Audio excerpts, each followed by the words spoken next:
جب کسی کی اپنی کوئی ذاتی مسئلہ سامنے آتا ہے تو سڑکیں بلاک ہو جاتی ہیں، دھرنے دیے جاتے ہیں اور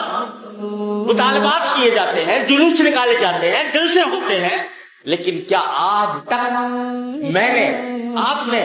ہماری مذہبی جماعتوں نے، ہماری سیاسی جماعتوں نے آج تک کوئی تحریک اور کوئی جلسے جلوس وغیرہ کی تحریک کی شکل میں نفاذ شریعت کے لیے چلائی؟ اگر تحریک چلائی جائے تو اس میں متعین کر کے مطالبات رکھے جائے، نمبر 1، نمبر 2، نمبر 3، نمبر 4، اس طرح کر کے اس کے مطالبات رکھے جائے۔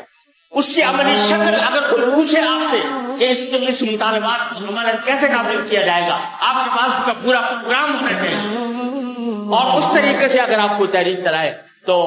کوئی وجہ نہیں ہے کہ ملک میں